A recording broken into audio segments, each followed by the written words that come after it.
Vous savez quoi, la Bretagne, c'est une des régions importantes de notre pays. Pourquoi? Parce qu'en particulier, ils ont donné beaucoup de richesses à notre patrimoine alimentaire. Alors c'est pour ça que j'ai demandé à un de mes amis de me ramener des produits typiquement bretons. Donc tout ce que vous voyez là, ça vient de voyager. Ça commence par les fameuses galettes ou les fameuses crêpes. Le pâté Hénaf chez les Bretons, c'est vraiment un truc quoi. Là, il y avait le beurre aux algues et là, on m'a amené le beurre de baratte à l'huile d'olive citronnée. Mais le lait fermenté, il vient de Bretagne, il existe depuis vachement longtemps. Pourquoi on prend pas ça? Eh ben ouais, le cidre, c'est un bon produit. Sur l'étiquette, on voit un chapeau breton et un gars qui remue la cuillère et que le Queen Yaman, il me tente, mais il me tente. Bienvenue sur la chaîne Jean-Michel Cohen, la chaîne où on ne parle que de nutrition et où on ne vous raconte jamais de salade. Ils ont enrichi le patrimoine alimentaire à la fois au niveau de la production de certains aliments, mais également au niveau de certaines préparations et de certaines recettes. Qui dit Bretagne ?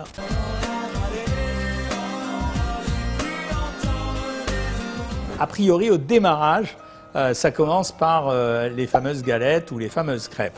Alors, qu'est-ce que j'ai regardé? J'ai travaillé pour vous.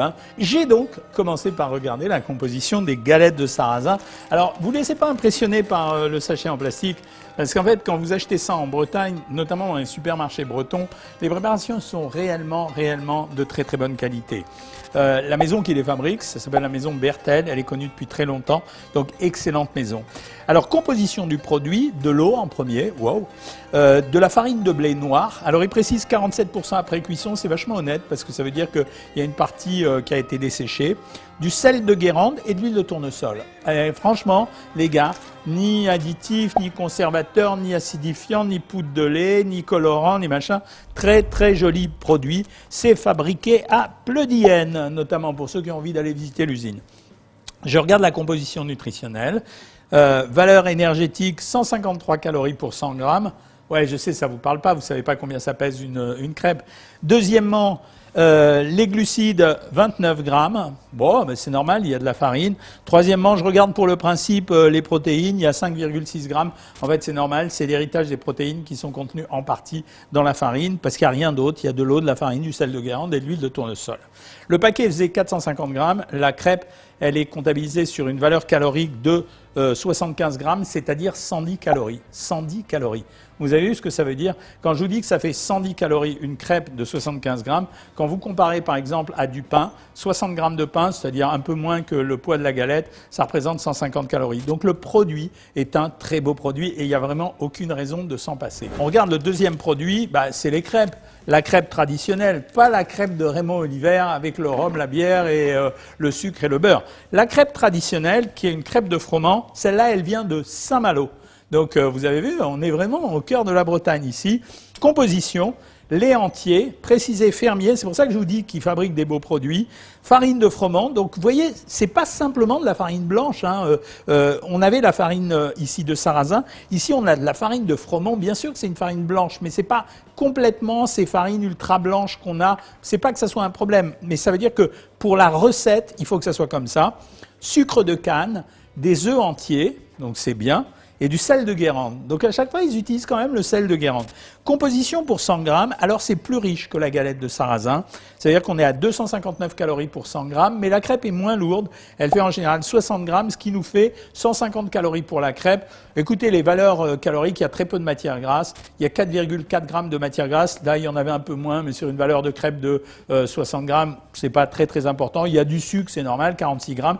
Il y a 18 grammes de vrai sucre ajouté. C'est normal, c'est la recette de la crêpe. On peut considérer que chaque crêpe ici, elle fait grosso modo 150 calories pour 60 grammes. C'est bien sûr beaucoup plus calorique que la galette de sarrasin. Il y a plein de raisons à ça. Farine de froment, elle n'a pas un indice glycémique identique à celui de la farine de sarrasin. Farine de sarrasin, c'est un petit peu mieux. Et puis ici, on n'avait quasiment pas de sucre, si je me souviens bien, et on avait un peu de matière grasse. Donc c'était vraiment de la farine et de l'eau, avec une farine qui est une farine relativement pauvre. Donc c'était intéressant. Donc c'est bien, ça fait plaisir parce que ça fait un moment que je me tue à dire qu'on cherche des desserts extrêmement compliqués et qu'en fait les crêpes, ça fait partie des beaux desserts du patrimoine français et donc il n'y a pas à hésiter à les prendre. Et la crêpe de sarrasin, je vous montrerai sûrement dans une autre vidéo qu'en fait quand on fait un repas complet dans une crêperie, ça peut être un repas absolument génial, à la fois sain et en même temps diététique. On a acheté ça. Ça s'appelle le pâté Hénaf. Le pâté Hénaf, chez les Bretons, c'est vraiment un truc quoi. J'ai connu une bigoudaine qui en prenait au petit déjeuner. le Breton, il connaît le pâté Hénaf. Alors, c'est une vieille maison, apparemment elle existe depuis 1915, donc ça explique que tout le monde le connaisse. Alors j'ai regardé la composition du pâté Hénaf, parce que d'habitude les pâtés, quand je regarde, je ne veux pas citer les marques, c'est en général 3 fois pourri. Pas pourri, c'est pourri, hein. Vous avez bien compris. Alors, on regarde la composition. Viande de porc, 91%. Vous vous souvenez des autres vidéos que j'ai faites où viande de porc, gras de poulet, etc. Viande de porc, 91%, dont jambon, 20%. OK, donc ça veut dire que c'est de la viande qui vient vraiment de la partie noble de ce pauvre cochon. Fumé, foie de porc, sel de Guérande. Et le foie de porc, c'est 1,5%. Je pense que c'est pour donner un goût. Très, très joli produit. Très très joli produit, il n'y a rien là encore une fois. Il le précise d'ailleurs, pas de colorant, pas de conservateur. Très très joli produit. Valeur calorique du pâté Hénaf, 277 calories pour 100 grammes. C'est franchement vachement moins que toutes les mousses pourries qu'on peut acheter dans certains endroits. Et vous savez, où il y a une belle étiquette, des beaux emballages, élevés en France, sans conservateur, sans huile de palme. Il n'y a pas de cacahuètes dedans. Il n'y en a jamais eu, mais c'est pas grave, ils le rajoutent quand même. Après, le reste, je m'y attendais, 23% en matière grasse, c'est normal, mais c'est pas si gras que ça pour une charcuterie, 0 en glucides et 17 en protéines, c'est lié au facteur viande, forcément, donc ça veut dire qu'ils ont quand même mis une viande noble. Franchement, le pâté Hénaf, moi je connaissais pas, joli truc, bravo les gars, Hénaf, chapeau, hein. J'aime bien, mais j'avais un petit goût pour la Bretagne de toute façon. Le beurre, en fait, il y a une maison là-bas en Bretagne qui s'appelle la maison Bordier, elle est à Saint-Malo.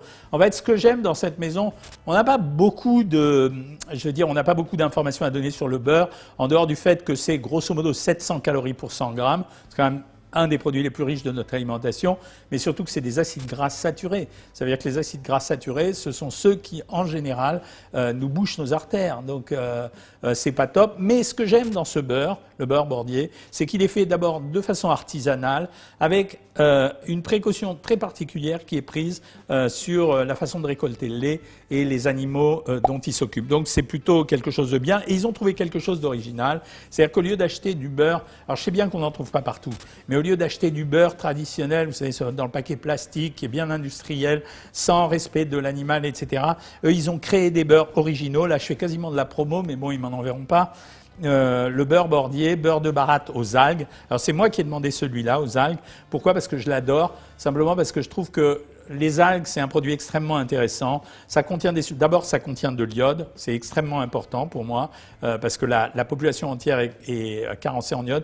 Et puis parce qu'il y a à l'intérieur des algues, il y a des petites substances, des petits glucides qui en fait sembleraient protéger relativement bien de certains cancers. Donc je trouve que c'est pas mal. Bon, je suis à peu près persuadé que c'est pas en mangeant ça que je vais me protéger. Mais bon, ça me fait plaisir de prendre ça. Il invente des tas de produits. Là, il y avait le beurre aux algues. Et là, on m'a amené le beurre de baratte à l'huile d'olive citronnée. Ben voilà, c'est une façon de modifier un peu les goûts et de donner un peu de saveur au produit. Et vous savez que plus on donne de la saveur au produit,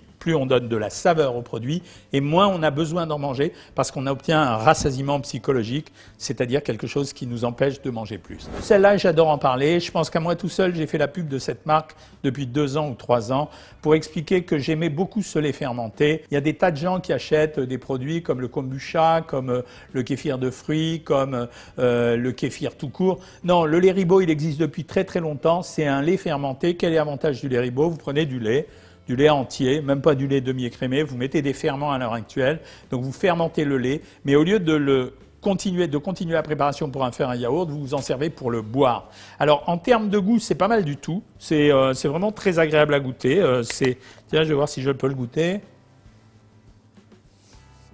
C'est un petit lait, il est bon, hein. Ça a un petit goût aigrelé, ça change du goût du lait, mais c'est assez agréable, ça peut se consommer comme ça, pour ceux qui aiment ça, dans un bol. Ça peut se consommer essentiellement avec des mélanges de céréales. Par exemple, si vous prenez des produits comme des flocons d'avoine, si vous mettez du lait fermenté, ça va vous donner un goût complètement différent. Le gros avantage, c'est que le fait que ça soit du lait fermenté, en fait, ça va nourrir le microbiote. Donc, à la limite, c'est un aliment santé. Donc, ok, je suis d'accord, kéfir de fruits, kombucha, etc., même le kimchi coréen, mais le lait fermenté, il vient de Bretagne, il existe depuis vachement longtemps, pourquoi on ne prend pas ça? Donc, prenons du lait fermenté. Eh ben ouais, le cidre, c'est un bon produit. Bon, alors, je ne vous fais pas l'argumentaire sur le cidre, je ne vais pas parler de la valeur alcoolique, vous connaissez tout ça. Je voulais juste vous dire qu'en fait, les pommes, c'est un très très bon produit, mais pas pour ce qu'on croit. Les pommes, en réalité, ça contient deux produits, l'acide férulique et l'acide caféique, dans les pommes, et particulièrement dans le cidre. L'acide férulique et l'acide caféique, ce sont vraiment des produits anti-tumoraux. Donc c'est vachement intéressant de boire du cidre de temps en temps. Je n'ai pas dit de se pinter, hein. Je veux dire, on boit de l'alcool et des produits alcoolisés avec modération. Mais c'est intéressant de boire du cidre. Et on voit ici qu'on a un mélange alimentaire, c'est vachement instructif. Vous voyez, on a des produits à base de farine, on a de la charcuterie qui amène des protéines, on a des matières grasses, on a des produits laitiers et on a également des produits santé issus du fruit, de la pomme. Donc le cidre, c'est un beau produit, 4,5% d'alcool, c'est à peu près le tiers du vin.